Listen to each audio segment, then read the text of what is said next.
Hello, traders. FX Pip Collector here. Today is Wednesday, October 9th, and I'm going to be analyzing the Aussie US dollar starting on the monthly, working my way all the way down to the 1 hour time frame for the full top-down analysis.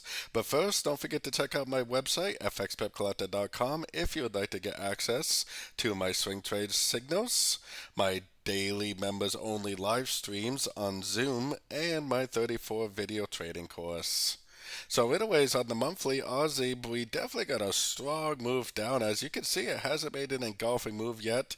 I'm very curious to see how this month is going to play out because, I mean, there is definitely a possibility that this pushes down and it maybe even takes out these lows before it really does go up.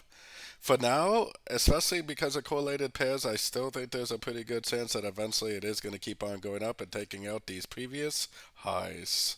So taking a look at this on the weekly time frame, definitely a very strong move to the downside as you can see, but this move down definitely could be a correction to just this last wave up. This could easily bounce from a Fibonacci level, making an ABC and then continue the uptrend. It could also do a 1, 2, 3 and keep on going down.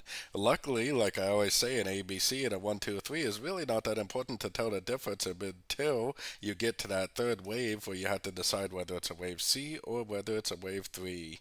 Going down to the daily time frame, like I was just saying, this move down I would definitely say is either a wave A or a wave 1.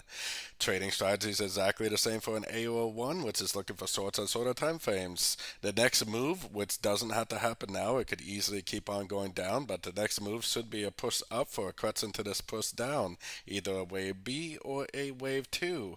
Trading strategy is exactly the same for a B or a 2, looking for longs on shorter time frames. That's why I always say it's really not important at all to know whether you're looking at an ABC or a 1, 2, 3, because the trading strategy is exactly the same until you either make a C and then it goes up, or until you make a 3 and it just keeps going down. So anyways, taking it down to the 4 hour time frame, the trend is definitely still down. This is still low, high, low, high, low, high, low, high, low, high, low. There's no break in a series of lower lows, lower highs. My most recent structure level is right here, so if price does break that, then I'll definitely stop looking for shorts and start looking for longs.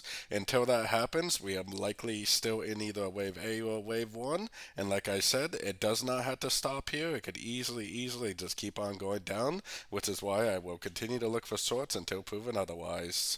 Going down to the 1 hour time frame, the dollar pairs have been very slow this week, very slow sideways. We have CPI inflation data coming out tomorrow, so I think there's a pretty good chance that the market's kind of waiting for that. Like I just said, I am currently only looking for shorts, and I'm only going to be looking for shorts at the end of pullbacks. Now, if it does go up and break this structure, then I will stop looking for shorts and I will start looking for longs on pullbacks. But until that happens, I am 100% looking for shorts at the end of every single pullback I see until the market shows me otherwise. So don't forget to join my free Discord channel, which is linked out here in the corner. And as always, thank you and happy trading.